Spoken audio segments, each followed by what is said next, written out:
Amigos y hermanos, que Yahweh les bendiga. Un saludo desde Alemania para todas las personas que han seguido esta serie de los reinos humanos y el reino de los cielos. En esta ocasión hablaremos de Apocalipsis 7, los 144.000 sellados y la multitud con vestiduras blancas. Después de esto dice Apocalipsis 7.1, vi cuatro malahim que sujetaban, dice, los cuatro vientos. En Apocalipsis 7.2 dice que de otro malaj que viene del este, con el sello del Elohim viviente, y le gritó a los cuatro malajim primeros, ordenándoles que no dañen la tierra ni el mar, ni los árboles, hasta que hayamos, dice, sellados los siervos de nuestro Elohim en sus frentes. Tienen que ser 144.000 sellados. ¿Y estos de dónde vienen? Dice que vienen de todas las tribus de los hijos de Israel, de las 12 tribus de Israel. Por lo tanto, hay 12.000 sellados de la casa de Judá, 12.000 de la casa de Reubén, 12.000 de la tribu de Gad, 12.000 de la tribu de Asher, 12.000 de la tribu de Neftalí, 12.000 de la tribu de Menashe, eh, 12.000 de la tribu de Simeón, 12.000 de la tribu de Leví, 12.000 de Yishahar, 12.000 de Zebulún, 12.000 de Yosef y 12.000 de Benjamín. Son 12.000 por 12 tribus, son 144.000. Ahora, aquí hay un tema. Aquí he enumerado los 12 nombres que aparecen aquí y he puesto Menashe en un color diferente, puesto que Menashe no es hijo de Israel, es su nieto. Es hijo de Yosef, el que gobernó en Egipto cuando la gran hambruna y los 7 años de escasez, los 7 años de abundancia, todo esto. Ahora, se incluye aquí y en detrimento de Dan aparece Menashe. Ciertamente Dan no está aquí. En otra ocasión ya aclararemos un poco y profundizaremos más el por qué unos están, otros no están. De los dos hijos de Yosef que recibieron herencia en Israel son Menashe y Efraín. Incluso Efraín, aunque es menor que su hermano, que es el primogénito, recibió la bendición de la primogenitura, alcanzó mejores pactos y promesas aún que los hijos, y fue considerado el primogénito de Israel a efectos de herencia. Ahora, ¿por qué no está aquí? Eso sí también es una buena pregunta. Aquí he puesto también los hijos de Jacob, los hijos de Lea en morado, los hijos de Silpa en amarillo naranja, los hijos de Bilhá, Dan, Neftalí, que están en verde, y los hijos de Rachel, Yosef y Benjamín, que son los más jóvenes. Ahora, sí me gustaría tratar este tema, porque en Primera de Reyes vemos aquí que Yahweh le dijo a Shlomo, al rey Salomón, porque tanto tú no has guardado mi Torah, mis misbot, mis ordenanzas, las cuales yo te ordené obedecer, dice, entonces yo quitaré de ti el reino, no lo quitaré en tu tiempo, sino en el tiempo de tu hijo, pero le dejaré una tribu a tu hijo, aparte de la tribu de Judá, que es a la que pertenece, para que siempre haya una luz encendida por amor a David, el siervo de Yahweh. ¿Esto qué quiere decir? ¿Por qué le explico todo esto? Realmente el reino fue partido en lo que es el reino de Judá y el reino de Israel. Casa de Judá, casa de Israel, las dos casas. El reino de Israel lo formaron las 10 tribus del norte. Y aquí sí están Menashe y Efraín, porque no está Yosef. En lugar de Yosef, él recibió doble herencia, puesto que sus hijos recibieron herencia en Israel. No así Leví, que Leví está distribuido entre los dos reinos, porque siempre tiene que haber levitas en las ciudades, porque ellos no poseen tierra, pero sí ministran a Yahweh delante de sus hermanos. Y el reino del sur, la casa de Judá, que es Yahudá, Benjamín. Es cierto que en ambos reinos habían remanentes de todas las tribus, pero principalmente las dos tribus del sur eran Yahudá y Benjamín, con esa pequeña parte también proporcional de Leví, y las 10 tribus del norte son estas que están aquí, más la parte proporcional de Leví. ¿Esto por qué se lo explico también? Porque esto de que el reino fue partido, porque hay una casa de Judá, una casa de Israel, eso es importante para entender las palabras de Yeshua, el Mashiach, que decía: yo he sido enviado solo a las ovejas perdidas de la casa de Israel. Cuando no conocemos este detalle que le acabo de explicar, podemos pensar que Israel son los judíos. Y no. Los judíos son la casa de Judá, las tribus del norte, del sur. Hay 10 tribus al norte, las que son las ovejas perdidas de la casa de Israel, que fueron llevadas a todas las naciones y jamás volvieron a su tierra, a diferencia de la casa de Judá. En otra ocasión, Yeshua también dijo, el reino de Yahweh será en aquel tiempo semejante a 10 vírgenes. En otra ocasión le dice que mujer si tiene 10 dracmas y pide una de estas valiosas monedas, son 10 monedas valiosas para su dueño. Y cuando en alguna ocasión también le salieron a Yeshua al encuentro 10 afligidos con Sarat, y se ha dicho de paso, es una de las de los mandamientos de la Torah que no se pueden obedecer, porque dice que cuando un afligido es sanado, un leproso es sanado, tiene que presentarse al Cohen, que tiene que tenerlo en cuarentena, vigilarlo, y al séptimo día declararlo limpio y hacer un rito de purificación, presentar una ofrenda, todo esto. Esto jamás se ha dado. Jamás en la historia se había dado que un hijo de Israel fuera afligido de Sarat, leproso, fuera sanado. Incluso fue sanado Naamán el sirio en Israel, pero que no era israelita, antes que un hijo de Israel. ¿Por qué? Porque en el judaísmo tradicional se habla que este mandamiento se podrá cumplir cuando venga el Mashiach, porque él sanará a los leprosos. Y vemos que en esta ocasión, Yeshua, Hamelech HaMashiach, los sanó no de uno en uno, sino de 10 en 10. Y son justamente 10, como las 10 tribus que están perdidas, que están impuras.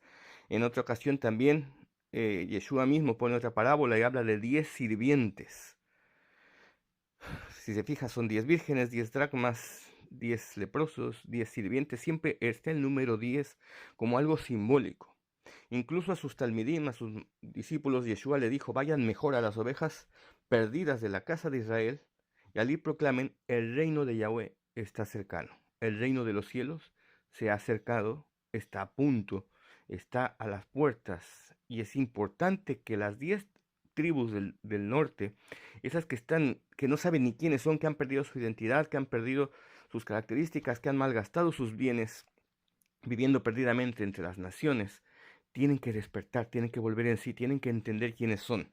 En alguna ocasión Yeshua también hablaba una parábola y decía que un hombre tenía 2 hijos. El hijo menor le dijo, padre, dame la parte de la fortuna que será mía, de la herencia que me corresponde.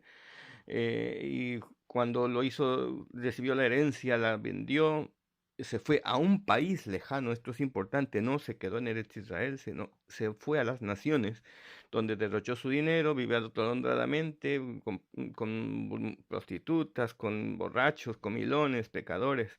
Y bueno, al final dice en el verso 17, al fin volvió en sí. Y dijo, me levantaré, iré a mi padre, le diré, Padre, pecado contra el cielo y contra ti, no soy digno de ser llamado tu hijo, hazme como uno de tus jornaleros. Y como lo pensó, así lo hizo. Se levantó, regresó a su padre, y su padre, antes de que él le dijera todo lo que había pensado decirle, corrió, se echó en sus brazos, lo besó tiernamente, y dijo, mi hijo estaba perdido y ha sido encontrado, estaba muerto y ha sido resucitado. La segunda parte de la historia, esta es una de las historias quizá más hermosas de amor paternal. Eh, es que su hijo le dice, sí, todo lo que había pensado, pecado contra el cielo, contra ti, pero el padre ni siquiera le responde. Manda a todos restituirle el puesto de hijo que tiene.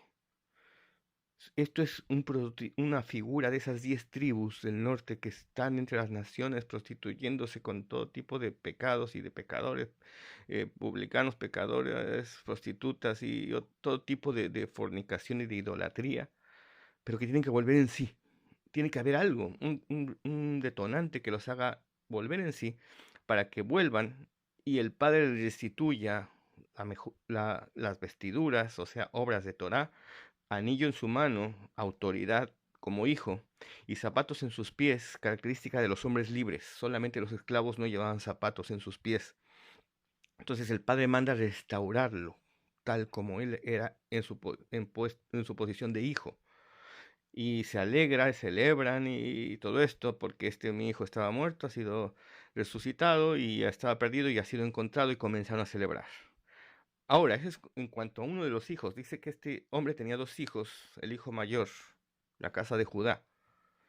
Cuando vino y se acercó, oyó la música, las danzas, y pregunta, ¿qué está pasando? Y dice, "Ah, es que tu hermano, ese que se había ido, que malgastó todo, que sus características de hijo, sus bienes, todo, y ahora ha vuelto y tu padre lo ha recibido, y no solamente lo ha recibido, sino que se ha alegrado.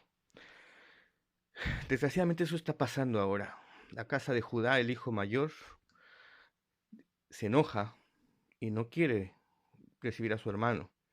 El padre tiene que salir y suplicarle, tiene que tratar directamente con el corazón del hijo, que es el mayor, que es lo que está haciendo nuestro Padre Celestial en este momento, derramando un ruaj de tefilá y de oración sobre la casa de Judá, para que puedan comprender que era necesario alegrarse por todos aquellos hijos de Israel que estamos perdidos entre las naciones y que ahora estamos volviendo.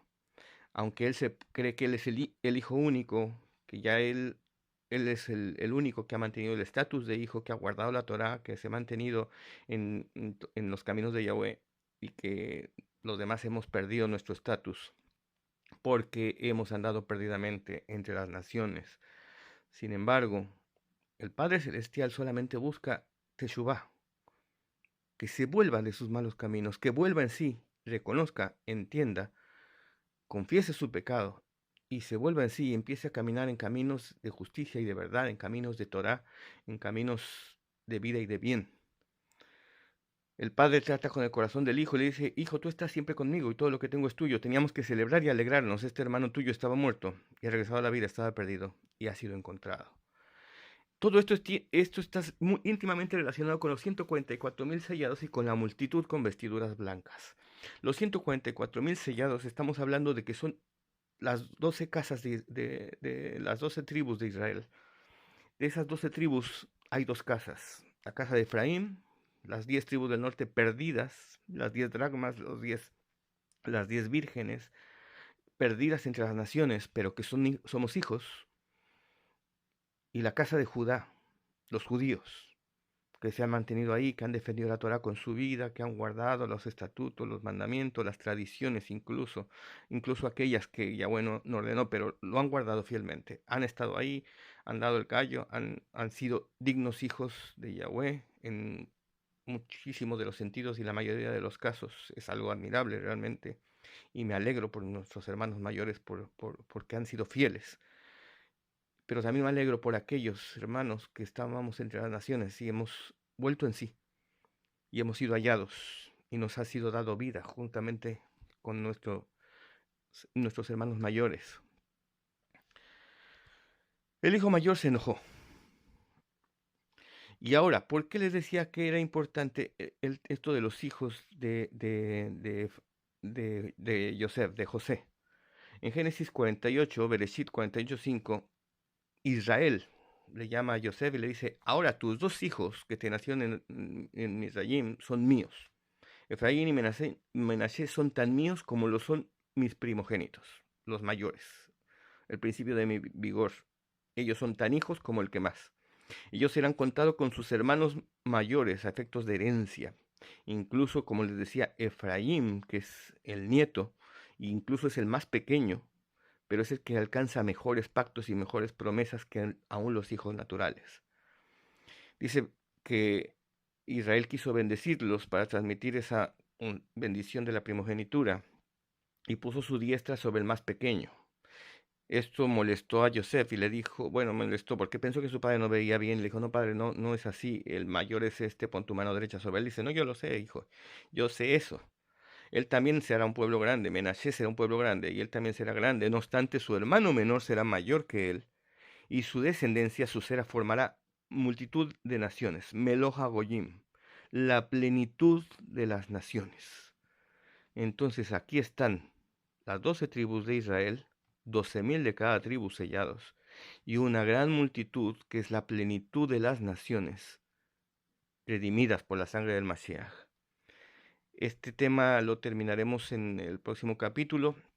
Le ruego que no se despiste, que nos siga. Son ya varios capítulos, este es el 12º de esta serie y creo que es de gran bendición para todos nosotros. Que Yahweh les bendiga. Shalom.